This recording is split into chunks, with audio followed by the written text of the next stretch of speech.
Hello everyone, welcome to EduTap and also welcome to the government scheme session. The scheme that we are covering today, it is PM Gati Shakti National Master Plan. So see this scheme, why we are covering it, because it is always in news and we know if any scheme that has been recently launched or was in news for past 1 year, that becomes important from the examination point of view. And this scheme, a flagship program, is very important for the infrastructure activities that is going on in India, and that is why we are going to study about it.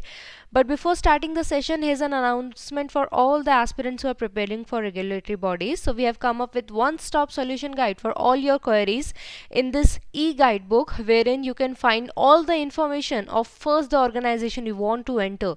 Once you have understood that, after when you will join the organization at the post, what will be your responsibility, everything has been comprehensively explained.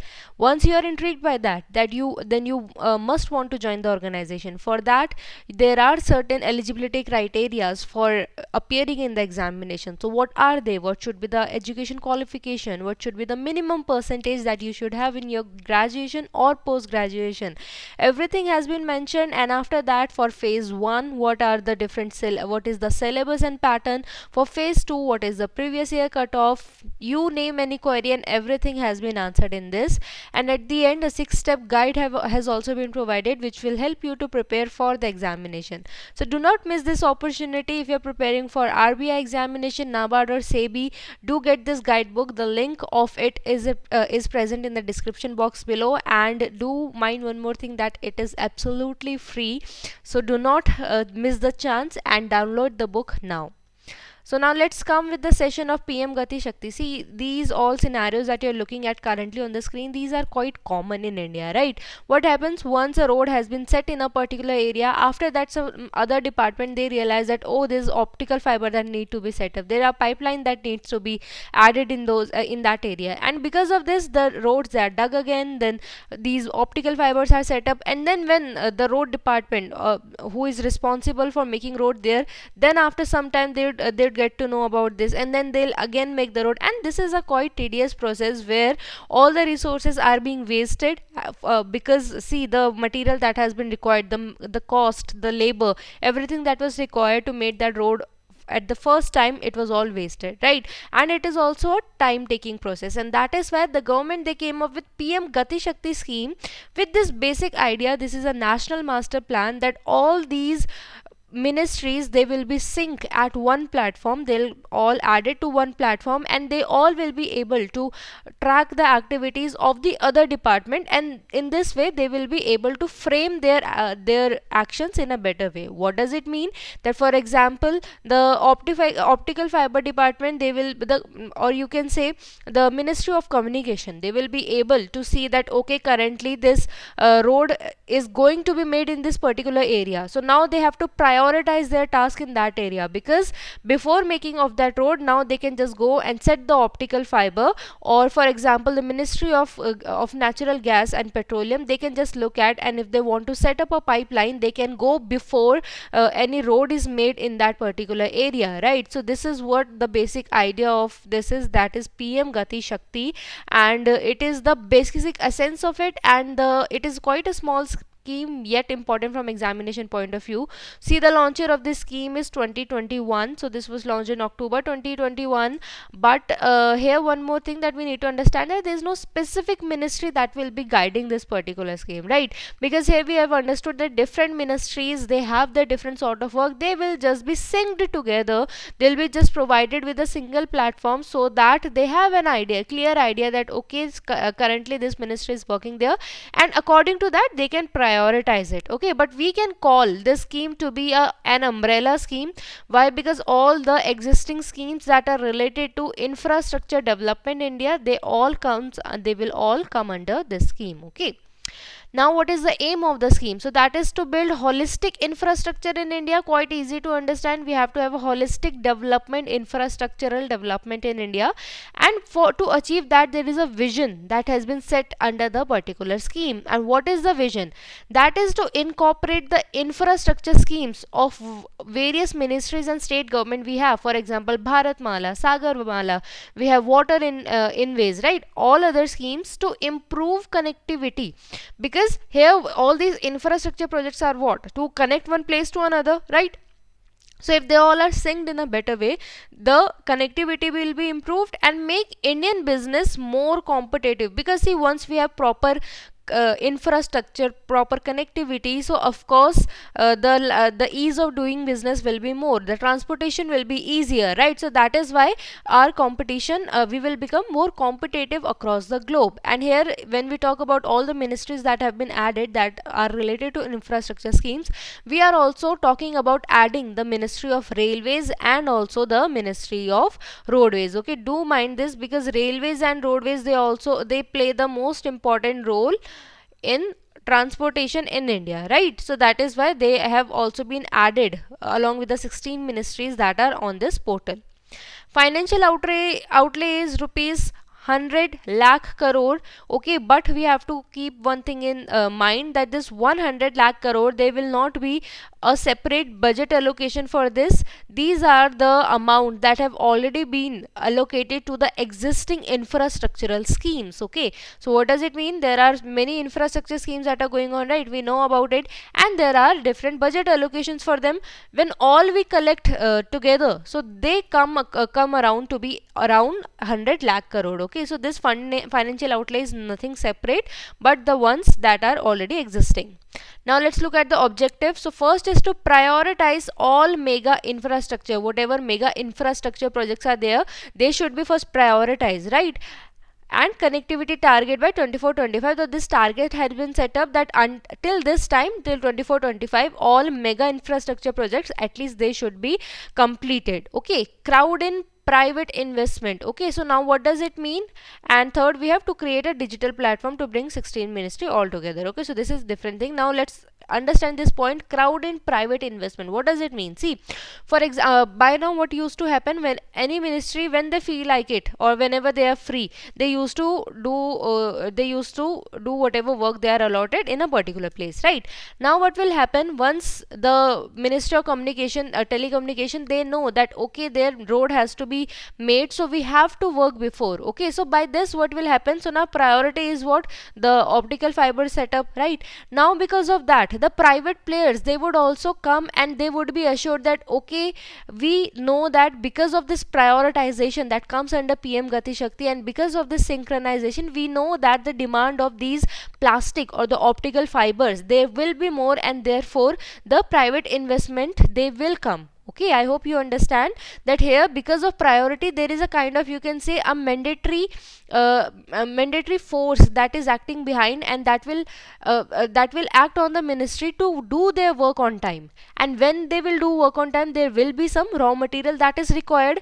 And now even the private players, they have this assurance that okay, this thing is going to be done because of the vision of PM Gati Shakti, and that is why they will come up with the raw material, they will invest in the raw material, and they will manufacture also. Okay, so this will help to crowd in the private investment also. And of course, this is the third one, quite easy. So because there will be a digital platform that will be set up, and here all the 16 ministries, they will be come together so that they can analyze each and other's work, and all the data of all the ministry will be provided about the projects and everything, so that they can manage their task accordingly. Okay, now some of the key features: undertake various infrastructural projects under distinct ministries, everything will be under this platform.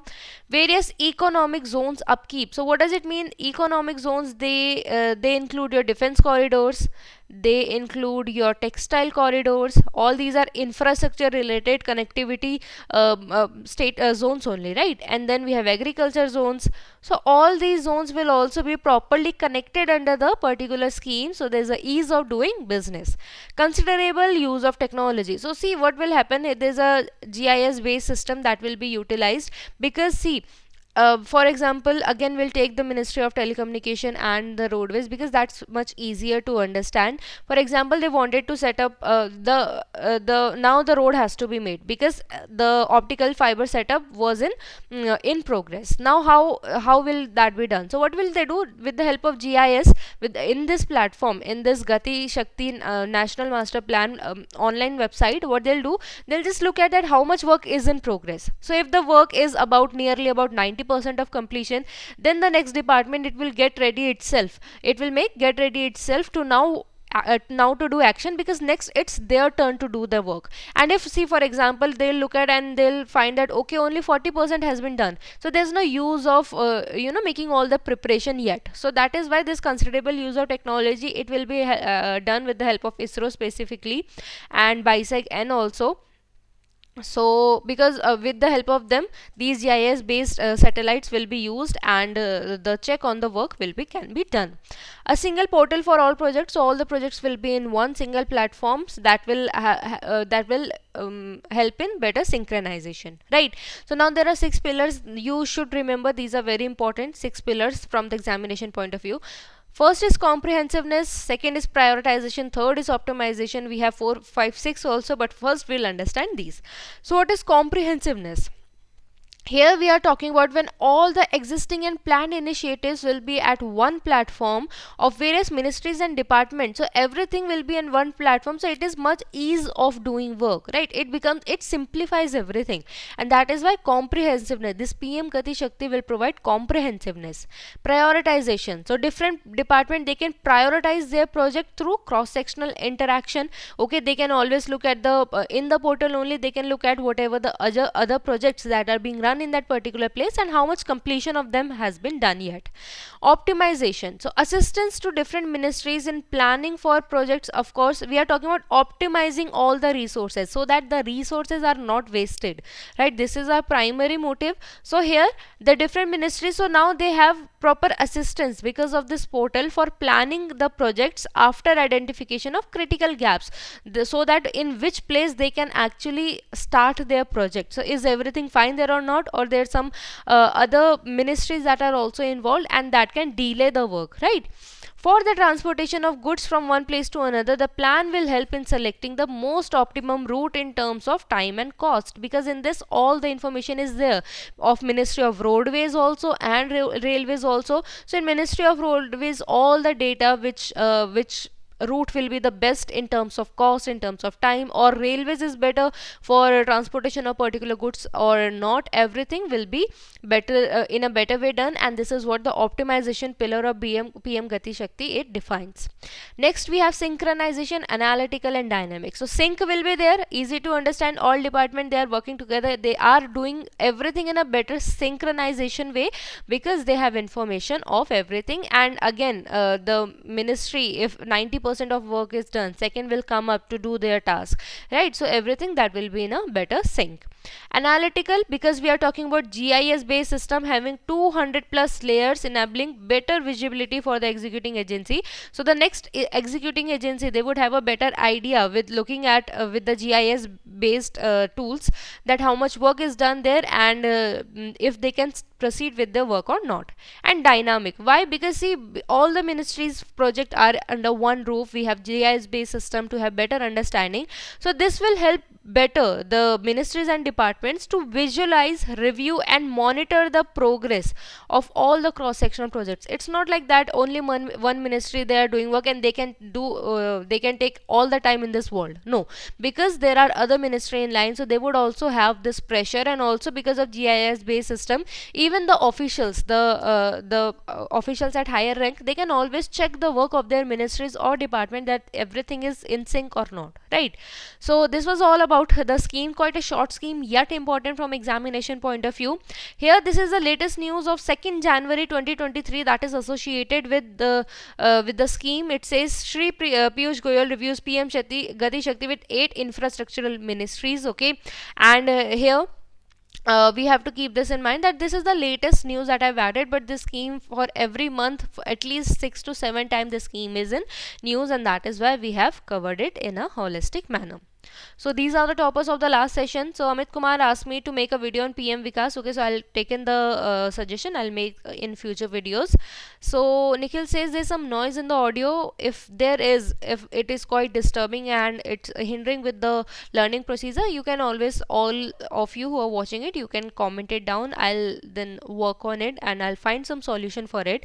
Karan said the right answer, urea is the most commonly used fertilizer. Yes, that was the answer. Rakesh said the right answer. Rishabh said the right answer. answer. Mali, thank you very much. Thank you for the appreciation. It feels really good and it is motivating when we receive such comments. And Sashmita, welcome Sashmita. And urea is the most common fertilizer used in India. That is the right answer. And Anand, welcome. So that is all in this video. If you have any doubt, any query, you can always write to us. And if you like the video, kindly subscribe to our YouTube channel. And you can also join our Telegram channel to get the PDF of this and every lecture that we provide here on YouTube. So if you want me to cover any scheme, suggestions are always welcome. You can comment it down and we'll meet again with another scheme in another session. Until then, all the very best for examination and thank you.